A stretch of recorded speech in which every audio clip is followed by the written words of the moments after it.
రాష్ట్ర ప్రజలు అందరూ కూడా ఈరోజు కాళ్ళ దగ్గర ప్రభుత్వం ఉంది, నువ్వు ఏదైనా సరే చేయించుకోగలుగుతున్నావు.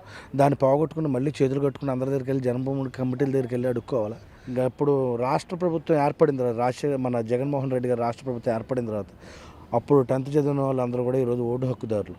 ఇప్పుడు ఎవరైతే ఉన్నారో పిల్లలందరూ కూడా వాళ్ళ తల్లిదండ్రులందరూ కూడా పిల్లల భవిష్యత్తుని రోడ్డు మీద పెట్టి ఓట్లేసి చంద్రబాబు నాయుడు గెలిపించుకోవాలని ఎవరు కూడా ఆలోచించట్లేదు. ఆంధ్రప్రదేశ్లో వైఎస్ఆర్సీపీ నటిస్తుందండి. నిజానికి వైఎస్ఆర్సీపీ ప్రభుత్వం ఎలా ఉందంటే జగన్మోహన్ రెడ్డి గారు అధికారంలోకి వచ్చిన తర్వాత కూడా వారు ఒక బిజినెస్ని ప్లాన్ చేసుకున్నారు. ఏంటంటే ఏదైతే ప్రభుత్వ పరంగా జరిగేటువంటి వ్యాపారాలు ఏవైతే ఉన్నాయో, ఉదాహరణకి మైనింగ్ కానీ, శాండ్ కానీ, లిక్కర్ కానీ, ల్యాండ్ కానీ, ఈ అంశాలని వారు బిజినెస్గా ప్లాన్ చేసుకుని ఆ బిజినెస్ ద్వారా వచ్చే ఆదాయం, అత్యధికమైన ఆదాయం నేరుగా వారి జేబుల్లోకి పోయే విధంగా, అంటే అదొక అద్భుతమైన, నిజంగా చెప్పాలంటే దేశంలో ఇటువంటి ఐడియా, ఇటువంటి ఆలోచన ఎవరికి ఉండదు.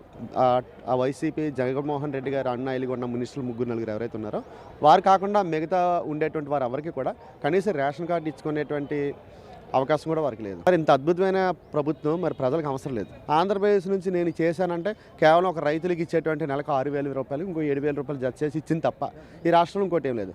అసలు అతి వరస్ట్ అయిన ప్రభుత్వం ఈ రాష్ట్ర ప్రభుత్వం. ప్రజలు ఆల్రెడీ రిజెక్ట్ చేసేసారు, చేయడానికి ఇంకా ఆలోచన అయితే లేదు.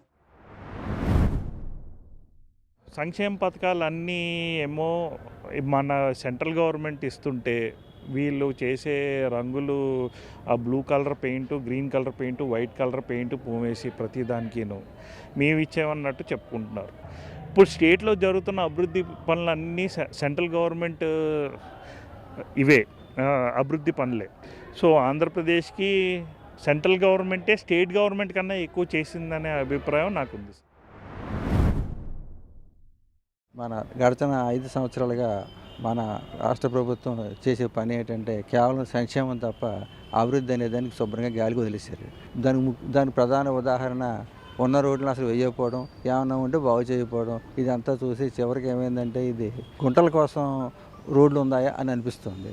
కార్యక్రమంలో చూస్తే మోటార్ బోట్లు నడుపుతారేమో కూడా అనిపిస్తుంది. రాజధాని వికేంద్రీకరణ కావాల్సింది, అభివృద్ధి వికేంద్రీకరణ కావాలి. వీళ్ళు కేవలం ఏదో ఒక రాజధానిని 3 చోట్ల పెట్టేస్తే అభివృద్ధి అయిపోద్ది అనుకోవడం అనేది కరెక్ట్ పద్ధతి కాదు.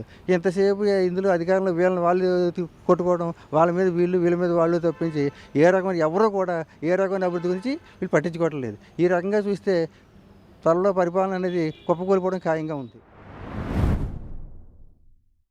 గత 5 సంవత్సరాలుగా ఆయన సీఎం అయిన కాడి నుంచి కూడా సంక్షేమ పథకాలు అంటూ ఏమీ లేవు. అసలు రాష్ట్ర అభివృద్ధి అన్నది ఏది జరగలేదండి. అభివృద్ధి చేస్తానన్నారు, ఏం చేశారండి? ఇప్పుడు ప్రత్యేక హోదా అన్నాడు, ప్రత్యేక హోదా లేదు. ఏదో 3 రాజధానులు అంటున్నాడు, ఒక రాజధానికే దిక్కు లేకుండా పోయింది. అసలు ఏ రకమైన అభివృద్ధి లేదు, ఎవరి దగ్గర డబ్బులు లేవు, ఏ పని పాటు లేకుండా ఉంటున్నారండి. ఇంక ఇప్పుడైతే అసలు జగన్ గారు నెగ్గే ఆలోచనే లేదండి, అసలు నెగ్గరండి, సమస్య లేదండి.